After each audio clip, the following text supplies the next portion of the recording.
Ms. Legalista, aka Attorney Sheila here, back with another video on the latest accuser, Joy Dickerson Neal, who's saying that Diddy committed SA against her and that Sister Soulja tried to warn her. Let's talk about it.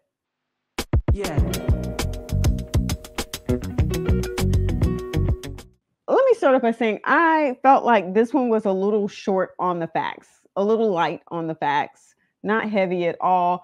This statement is just sort of thrown in there. And unless you're going to testify, I don't know that it adds a whole lot to your complaint because she really is going to have to add some context to this sentence. Let me bring this up. For those of you who are new to this lawsuit, this is a lawsuit filed in New York under the Adult Survivors Act and a whole bunch of other acts too. But this gives people the right to go back and be able to bring these civil lawsuits now, well, up until November 24th, 2023. They had a 1-year time period to do this.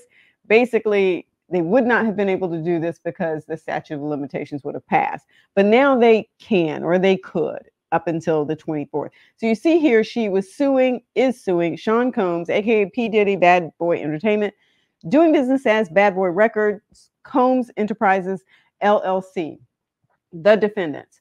And I know some of you probably already know this, but I just want to throw that out there for those who are new to what's going on. Now, I've talked a little bit about the fact that there was this SA that happened, the fact that it was supposedly videotaped and shared with other people, the fact that she tried to get it back, the fact that she, filed police reports in New York and New Jersey, and now here we are. But there was this piece in the lawsuit that talks about Sister Soulja, and I want to bring it up because it was very much in passing.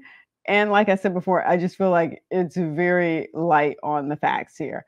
All right, let's see. We're down here under this section where it says, plaintiff met Sean Combs and learned of his reputation for, you see how he treats women there. So let's go through this and see exactly what it says here, what she's saying about this warning that she received. Paragraph 37, on repeated occasions, Combs pursued plaintiff for a romantic or sexual relationship. However, plaintiff had heard that he had a history of treating women badly and rejected his advances each time. In fact, paragraph 38 here. In fact, Sister Soulja, a rapper from the Bronx, pointedly asked plaintiff why she and Combs had been featured together in the music video for Straight from the Soul. Plaintiff understood that Sister Soulja was warning her to stay away from Combs given his infamous reputation. Now, look at that. That's 39, and then 40 starts something different. So we don't even get a whole lot of information about the context of how this warning took place. Look at this. She says she understood that to mean that she was giving her a warning to stay away from him. So I'm trying to understand, what did that warning look like? So for instance, sometimes we can ask people, so, hey, why are you with him? In a jealous sort of way. It doesn't sound like that's what she took this as. Or it can be, so why are you doing that? Why'd you do that video with him? Sounding like you have some concerns about why you would do that. And then there's the girl, why you do that video with him?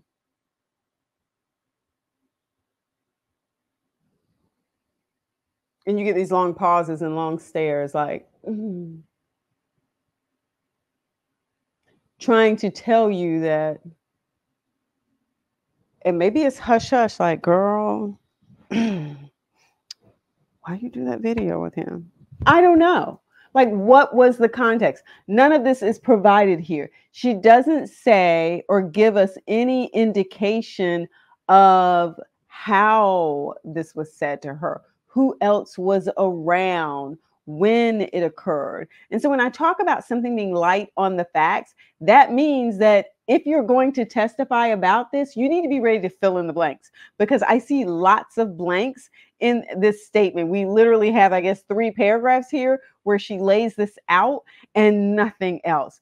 Just this sort of understanding that she felt like she was doing this osmosis or ESP. I don't know. But she said she apparently received it and got it. I don't know. I feel like this is probably one of the lightest things in this lawsuit that I would have liked a little bit more context around. The other being helping me to understand her age and what was going on and where she was in her life, other than the fact that she was just a student at Syracuse on winter break. I would have liked a little bit more context around that too. But again, as an attorney, you don't have to lay out every fact in the lawsuit, but it does help in the world of public opinion, because a lot of people are going to see some of these lawsuits as just another woman trying to get money from a man. That's how some people are going to see these lawsuits.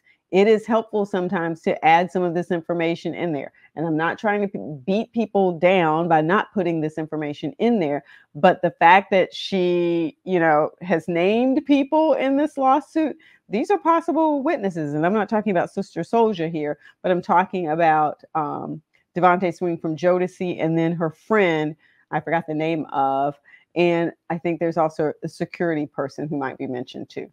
So hopefully this brings you up to speed a little bit around this, I don't know, this sort of conversation that took place. Again, it just left me with more questions than it did answers. Maybe that's the case for you too. Hopefully this brings you up to speed on this lawsuit, at least around this little issue.